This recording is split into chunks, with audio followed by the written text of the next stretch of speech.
You're listening to Parent MD, the podcast where top pediatric experts do the homework for you, sharing clear and trustworthy medical advice so parents feel empowered to take the very best care of their kids.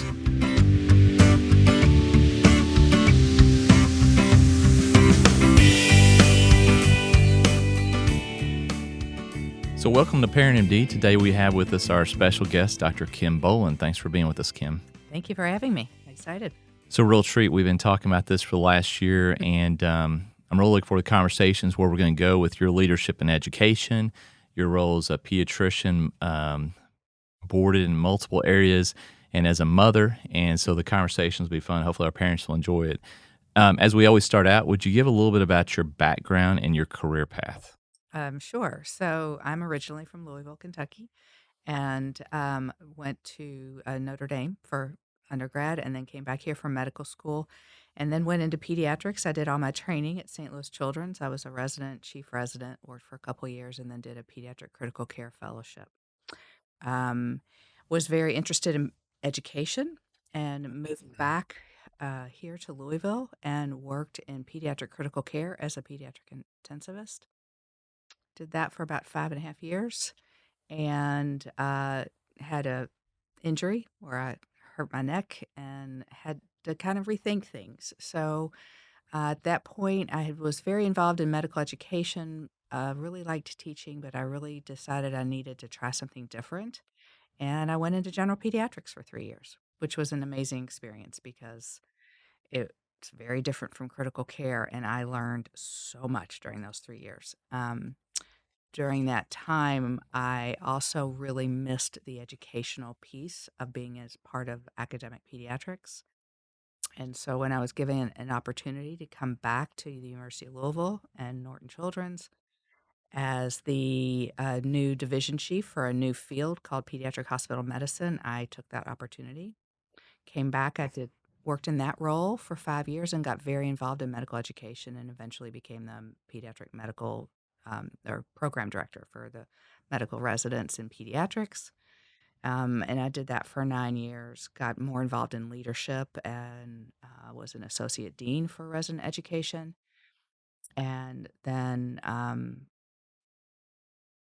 number of things happened in our world. And in 2018, I became the chair of pediatrics at the University of Louisville, continued to be a hospitalist, and am now also the chief of staff at Norton Children's Hospital. Yeah, so I want to unpackage some of that for the audience because in summary, you're critical care trained. You also had a stint in pediatrics, came back a leader of a hospitalist team, which has been a huge success as you and Dr. Bryant lifted that up, and then became involved in resident education, training the next generation, which is a lot of what we're going to talk about today. Is I want parents to really understand what's behind the scenes and how is a pediatrician trained and how we prepare them for taking care of children. And then now as the lead of the department of pediatrics as the chairman. So big. There aren't too many people who've had those stints in academic medicine and private practice and education, leadership and administration, and then working close with Norton Healthcare with the as we were just talking about, the transformational activity of bringing those two worlds together for children, which is great and sounds like it's thriving and doing well. Right. It is. But education was always my love. I realized that when I was a chief resident. And so it was fun to be able to spend so much time doing that. And I get to continue to promote that in my roles now. Yeah. So I always like to connect the dots so folks know why I invited somebody to the table. And I'm obviously passionate about the things you are and children and education and such. But for the audience to know, you and I, our paths have just gone like this through the years, right? Yep. So I was a resident when you were my attending in critical care. And I can remember. I taught you everything you knew in critical care. You did. And there's so many memorable moments in the PICU. And you were great attending and mentor then with everybody on that team. So a lot of fond memories in an area that, I thought would have been neat to go in. I was antsy to go on out in general pediatrics. But, I did that and then stayed connected with the residency program and then, came back to the university and worked in that role. But even before that, you and I together were assistant residency program directors. I was kind of the community child advocacy person and you were heavy in the more academic side. And then then I came back to the U of L and the chief of pediatrics role, general pediatrics, and you were in your roles. And then at the university, I mean, with Norton Healthcare, as I was there, we worked together in a lot of different ways. And Right. so having these paths cross has been a lot of fun. But this is why I wanted Kim to come to the table and have this conversation. So as parent and D, our goal, as I share with you, is to empower parents so we can help them in their journey for improving children's health. Right. I think it's really key to understand for parents because it's a bit confusing what all is involved for someone to become a pediatrician. And we're going to talk in a few minutes about where I want to bring more detail and enlighten them around, what's the difference between being a board eligible physician, board certified? What does it mean to be licensed? How do you find out? Why should parents care? And then in a few minutes, definitely want you highlighting what is different in the mindset today for training a pediatrician? Yeah. How are you trying to generate a different generation of pediatrics that's different than when you and I graduated? And how do you, as a leader in your world with your team, do that? So let's come back for a second. Let's just talk about the process of becoming a pediatrician. Someone goes into medical school. Take us on the timeline from medical school to being a board certified pediatrician in the community Sure. and all the options they have besides Right. even general pediatrics. So, as you know, medical school is 4 years after college. So, you have 4 years of college and then 4 more years of medical school typically. And during those last couple years of medical school, you get exposed to a lot of the different clinical areas, and people choose. And if you have a love for pediatrics, people will choose pediatrics. During that 4th year of medical school, most of the medical students now who are interested in pediatrics do mostly pediatrics. And so it gives them a little bit of a leg up as they come into their training program. During their 4th year, they also start interviewing for pediatric residency positions. Pediatric residency is a 3-year program after medical school, and they match in March. It's a crazy match process, matching for residencies, and they start July 1.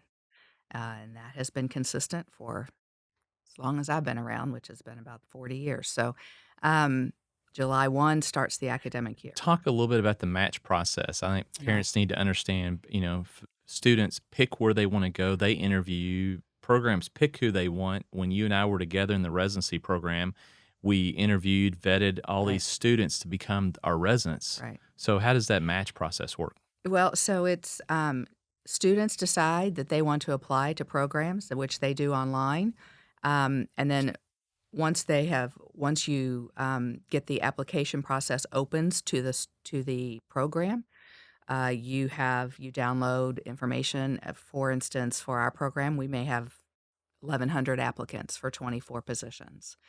We decide who we want to interview, and then the students also decide who they want where they want to interview, depending upon where they've been invited. And typically, we interview as many as 300 people for 24 spots. Right. And we're right on the edge of, we're a larger program, but we're not extra large. Right. Um, so, and then after that interview process, the program puts in a list of who their top applicant is all the way to the very bottom. The student puts in their list of their top picks, and then a computer program combines them It matches you. and matches you. Yep. And so on the third Friday in March, all of the residency programs in every specialty across the country finds out who they're matched to, and all of the students find out where they're going. Yep. It's a big deal. It's a big day. So once they know that program, then for the next 3 years, they are yours Yeah. to be responsible for training them for that next generation. And what does that 3 years look like? So they'll come in July, pretty green, do a lot of orientation, and then they start taking care of patients, but they have a lot of supervision. They'll have supervision from senior residents. They'll have supervision from fellows who are training in a subspecialty, for instance, a pediatric cardiology fellow, and they'll have oversight from an attending physician. The attending physicians have the ultimate responsibility. So even though the intern, the first year resident, is seeing the patient and maybe writing orders and writing notes, there is a senior resident and an attending resident who or attending physician who will see the patient, see every one of those labs, see every bit of data, and will oversee the decision making process. And as they go on, they start to develop more and more independence. The important thing that we need to do as teachers in that world is make sure that the patients are being taken care of and given the best care, standard of care, but at the same time, giving that trainee an opportunity to develop their thought process and their clinical reasoning skills over the course of those 3 years of training. That they're pretty green that first year, and so that's why they have so much oversight. Right. And then as they go on, they get a little bit more independence. They're never fully independent. There is always an attending physician that makes the ultimate decision until they graduate from their residency program. I think it was great what you shared, what the process is for the resident and how it works to get them where they need to be. I think it's also good for parents to understand if their children are in a children's hospital that's a teaching facility, why that actually can be a good thing. Why does that add extra value and enhance the care? I don't know. I'm just going to make a statement across the board. In a lot of academic institutions and teaching hospitals, a lot of patients fear and maybe have reason to fear that quality of care may not be the same always, and you're worried who's making decisions. And to me, it is strictly based on the rigor and the oversight and the leadership and the resources that that institution has. So it can be, I think, scary for patients. Let's just be honest. It can also be a great thing and even better care. Why in a place like Norton Children's Hospital with University of Louisville School of Medicine, where there is the rigor, there's the quality, there's the oversight, there's the leadership, there's the resources, the expectation of patient centricity driving everything. Why can that actually be a good thing for families when they bring their kid there? Yeah, there's a few reasons, and one of those is one of the reasons I went back into academic medicine, because the students and the residents, they ask questions. They Yeah. want you to know. So you as the attending absolutely are up to date on the most cutting edge standard of care.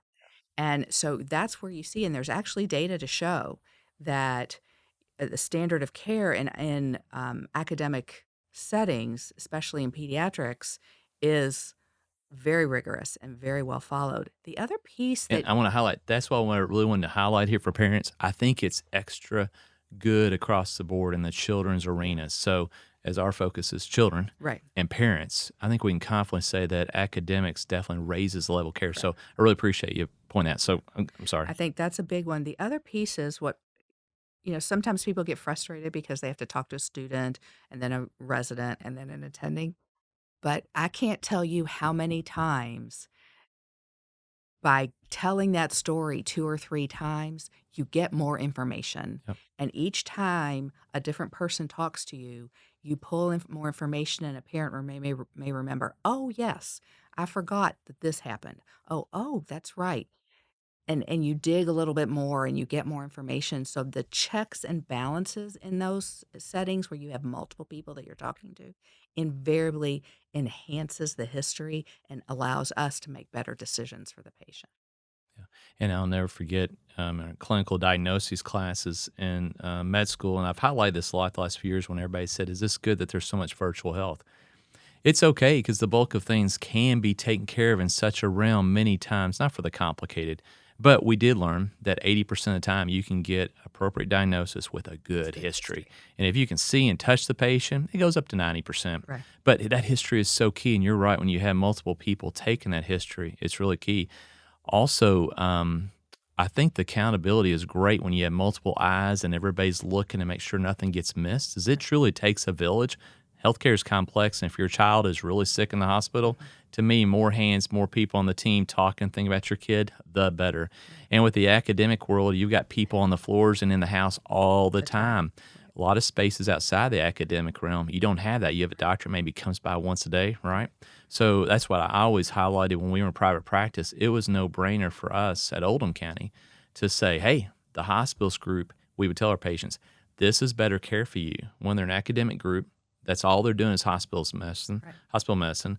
They're there all the time. Right. They've got a large team, and if myself and partners, we're coming to see you, we're seeing you 15 minutes a day, Right. and you're at your sickest place while we're focused on the outpatient. So I want parents to understand that's definitely been a trend and a change for the better. Right. And to the point that pediatric hospital medicine is its own specialty now. Yep. So, which is as of 2019. And so it really is kind of a change. It's a similar change to how the pediatric emergency medicine went through 20 years ago. And so, because the complexity of the patients in the hospital and the need for us to be there more Yep. because they're sicker. Yep. Um, you can do more at home so that the kids that are in the hospital are sicker. Yeah. And medicine is so changing. If you're not in the hospital much, keeping up with hospital policies and Right. procedures, ordering how things work to expedite care, because healthcare isn't just about your clinical acumen. To me, there's so much of it's about the operational support and the business machine around you. So it takes that machine. That's why it's Right. great when it happens in a great children's hospital. So that's great perspective to have there for parents to understand. So the rest of residency, obviously, the residents are going through all their specialties, Mhm. a lot of subspecialties, some general pediatrics training, largely hospital medicine. I always felt like when I graduated, I was a great hospital doctor, and the outpatient ambulatory general pediatrics piece, I kind of had to learn that on the way. Mhm. You had your half a day a week continuity clinics, Mhm. as they're called, and I assume they're still called that. No, they're They're called not? longitudinal Longitudinal. ambulatory experience now. I knew that, had forgotten that. So, that longitudinal ambulatory experience, you get a flavor of the outpatient world, but until you are in general pediatrics in a private practice or whatever practice, it's a lot different learning. So, you're definitely taught to be a hospitalist, to do IV antibiotics, and to deal with the sickest, which I think you have to have that background. Mhm. Has that changed, in the training today? And I know I'll give a little bit of a prelude to some conversations. I know mental health and child advocacy have become more a part of the rigor and the training and the curriculum. But what about the hospitalist base versus ambulatory base? Is that still pretty, um, So fractionated the same? it's different. It's slowly it has changed, and it's changing actually now, right now, in a little bit more emphasis on the outpatient experience. You know, you do definitely want a trainee to have experienced working in an ICU setting, Mhm. working in neonatal ICU, a pediatric ICU, because you want to see the sickest of the sick Yep. kiddos. So you know when you are in your office, This kid needs to be there. this kid needs to be there and Right. I need to do it fast. And here's what I can do right away to stabilize things, Right. even if it's just calling 911. Mhm. Knowing when to do that is a big deal, Yep. right? I used to tell students, and I still do, if you're coming out of your third year pediatric rotation, I want you to learn one thing: sick versus not sick, Mhm. because that will hold you in good stead going forward. Totally. And so you still need to see that spectrum in training, but what we're transitioning to is more of an experience where, yes, you do pediatric cardiology and you see some of those sick cardiology patients in the hospital, but half of that time needs to be in the office and seeing the kiddo who passed out, who Yep. has a murmur, and they've been referred by the pediatrician, so that you, when you are in that position, will know, oh, this patient needs to be referred. This patient maybe not, Yeah, you know, and or or so many things you never find the cause of, and most things are inconsequential. So, like, patient comes in, but the parent is worried about chest pain. All right, you've done the workup, didn't find anything. You don't have a good reason, but you feel like everything's good once you've gone through your list. Now you've got to deal with the art of medicine. How do you reassure the mother right, that you're okay and you've just treated that child like you would your own child and the world's okay? right, So there's so many other dynamics to being the right, physician, that art of medicine, which is you learn along the way. right. Do you feel like the training today in education is more geared to the patient's mindset, reassurance, relationship, communication, trust, and it not just being about the clinical acumen component? Right. Yes. So, about 10, 12, 15 years ago, we went more toward a competency based training module or mindset where there's, some core competencies that you have to have, and one of those big ones is communications and interpersonal relationships Yep. as well, and then professionalism. So 2 of the 6 core competencies, I think, relate to that. But we do a lot now around simulation. Okay, you've had this communication issue. You have to tell somebody bad news. You have to tell somebody that a mistake was made. You have to tell somebody that, you know, that that is something that they don't wanna hear, and it's already a tense conflict type of situation. How do you manage that? And so there is a significant component of training now that says, "Okay, this is what you need to do. This is how you can manage those types of things." Before, we learned a lot of it as a role model. You know, you're rounding with me or I'm rounding with my attending, and I'm watching them manage that. And so you do learn and you pick up a lot that way. Right. But you don't pick up everything because you don't see everything. In a 3-year time period, you're not gonna see everything. So now we have a lot of opportunities via simulation to teach people how to manage that interpersonal piece because it's so important. We have to develop a trust with our patients and our families, and how do you do that? It's not necessarily an intuitive thing. So how do you help people and train how to do that and be able to come out as a compassionate, empathetic, and trustworthy caregiver? And so we've spent a lot of time developing those kind of experiences for our trainees. Yeah, and what excites me is, definitely since I got trained, I feel like medicine become more holistic, Yeah, seen, the training of physicians be more holistic yeah, and focus on what's really important. Because when you get out in the real world and you start taking care of patients, you realize it is all about just a few key ingredients. It's, do they trust you? yeah, Do they like you? Will they follow what you say? yeah. Otherwise, it doesn't matter what you think and what you want to do. And then, do they ultimately know and believe that you're treating their child as you would your own child? And that's the gold standard of all. We could jump in, and I would love actually delve in and ask some questions for myself and the audience to know more about those core competencies, the training. But I wanted parents to have a little bit of flavor that I don't think parents get and understand about how someone with your background over the program, but now over as chair, how your vision and how you see and the dynamics behind the scenes of how we generate pediatricians today. So then when we come out, they can have confidence that, the right people were picked, they were trained well, and they're ready for your child.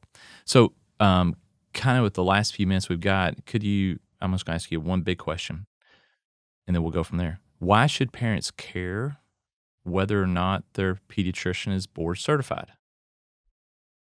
Well, there's been a lot of controversy over the last, I don't know, maybe 10 or 15 years about board certification and what does that mean? And the reality is the American Board of Pediatrics is the certifying agent for pediatricians across the country. And the reality is, if you have been through a training program that is doing what it should be doing, and when we as a training program train somebody to be a pediatrician, we have board specifications from the board that has been vetted through every specialty All right. and every group of pediatricians that exist that say this is what a general pediatrician needs to have. This is what a pediatric cardiologist needs to know and needs to be able to do. And this is what a general pediatrician, blah, blah, blah, blah. Um, and the board then makes sure that that person has completed that training program, that that training program is an accredited training program and is doing what they should be doing within a training program. So that means it's ACGME, accreditation for graduate medical education, approved, and the board vets all of that, vets that the um, trainee has achieved the milestones that they should have achieved to be able to practice independently, and then they also have to pass a test. Yep. So all of those pieces, it's not just taking a test. I'm so glad you emphasized that. It is doing a whole lot of other things. Right. And so if someone comes through and is board certified, then you know they've been through an accredited training program that is meeting the standards that are required by the lead specialists across the country in whatever they are certified in. And that is so reassuring Hmm. to, you know, otherwise you could just say, yeah, I just went down to this city and saw a few pediatric patients and took a test and now I'm certified. Well, that's not what they're saying. They're saying a Exactly. whole lot more. Um, So for parents to understand, what does it mean to be board eligible? Board eligible person has done all of those things, but just hasn't passed the test Yeah, yet. the written test The after written test, training. right. But they have completed a training Yep. program. They have achieved all the milestones they need to achieve. You know the training program is accredited, and you know that the program director at that space in that program says they are ready Yep. to practice independently. They just haven't passed the test yet. Yeah, and I always like to tell parents that you have done everything to be able to be eligible to sit for the final part of board certification, the written exam, which traditionally still occurs a few months after residency training after you graduate in July or June, I reckon. Yeah. So, board eligible, board certified. I wanted parents to understand that. Where can I already know the answer, but always I want to hear from you. Where can a parent go to understand and verify that their pediatrician is board certified? American Board of Pediatrics, abp.org. Yep. And you just put that in, and first thing that comes up on that front page, you don't have to sign into Just anything. You put their just have to name. put the name in. Yep. And they'll tell you. And they'll tell you. And if there's two names the same, they'll say, okay, where are they? Yep. And you'll be able to tell. And they'll tell you whether they're board certified or not. And that's a resource. Looking at Alex here, our chief marketing officer, we definitely want to add that to our website and probably something for us to write and talk about in a blog or something in the near future. Just remind my parents if they want to look and check that out. Right.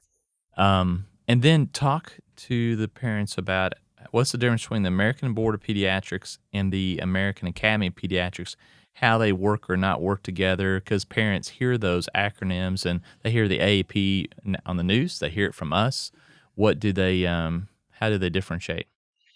The American Academy of Pediatrics is the pediatric home for pediatricians and pediatric providers across the globe, actually. Yeah. We have international members in the AAP.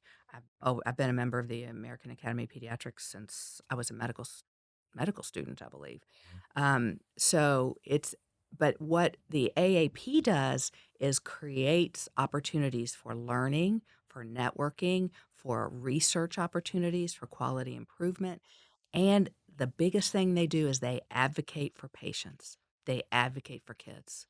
And they help us as pediatricians advocate for kids because as time has gone on, it's become very apparent that's an important thing that we as pediatricians do. Yeah. We have to teach it now. And it's something and we've taught it at U of L for a long time, thanks in large part to some of the early work you did. And that advocating piece, the American Academy of Pediatrics was, on the podium when they signed the Affordable Care Act, which provided so much increased coverage for children Right. across the country. So they are very active in advocating and helping us advocate for kids so that we can optimize health care for children across the country. That's well summarized. You know, the AAP, I like parents to know they have 50,000 plus pediatricians. When you're board certified through the ABP, you're identified as a fellow of the American Academy of Pediatrics. That's a big deal for a pediatrician. Right. You're connected. And I love that you highlight, and I hadn't heard described that way in a long time, that the neat thing about the AAP, it's not just our home for pediatricians, but the whole focus is how to make children's healthcare better. So it really empowers the pediatricians to do that. So that's why pediatricians want to be members of the AP. There's also a national chapter. There are state chapters. Right. And I just kind of forgot that both of us, we've both been presidents of the Kentucky chapter of the AP with about 800 pediatricians in the state. So playing those different roles, you get to see the flavors of healthcare at the local, regional, state, national level. And the fun thing about pediatrics is you really get to have an impact in children's lives, not just in the exam room, Right. but in the community and at large, because there's so much more to be done from pediatricians. So, of course, we're going to advocate and recommend parents find pediatricians who are involved in the community, involved to talk to the media, involved to go into the legislature, whatever, because there's so many ways to impact children, not just an exam room. Absolutely.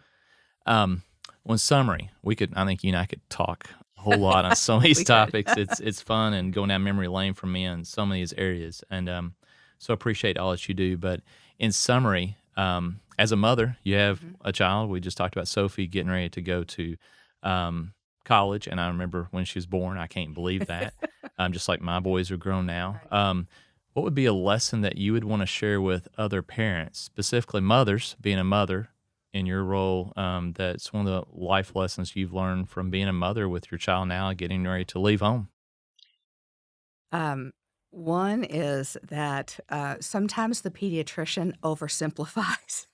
Just managing some of the craziness that can happen in children's lives, um, and really kind of being flexible. There were so many times I can remember I would have residents that say, well, no co-sleeping. They cannot sleep in the same bed. No co-sleeping. Everybody has to breastfeed. Blah, blah, blah. I said, Take a step back. Yep, good. Let's look at what this situation is. People have done different things over the millennia in different ways that have been successful. So let's say, how can we make it work for that family in a way that's safe, effective, and promotes the health of the child, the parent, and the family as a unit? And I never would have said that because I was very No, much an evidence-based sure. doctor. Oh, but the Well, data says. and vaccines fall right in that. And then Mhm. as you get older, you practice, you have your own kids, and then it is about data, it is about evidence, but it's also practically applying and respecting. I'm real big on this. I know you are too. It's about empowering, educating the parents to make decisions that are best for them and their family. Your job is to advocate and inform, as you would do for your own children, and resource them so they can make decisions. Be Right. emphatic when you need to if you feel like a child could be at risk or harm, but otherwise, you're there to resource. And there are a lot of different ways to do a lot of different things. So I really appreciate you making that point. Well, we're at the end of our time together. Appreciate you coming in. Thank you for having me. Appreciate all that you do in leadership and all that you've done for the community in Kentucky and education and enlightening parents a little bit on the journey that pediatricians take. So I'm sure we'll talk further in another podcast, I'm sure. Sounds good. It's Thanks been for being fun. here. Thank you Appreciate very it. much.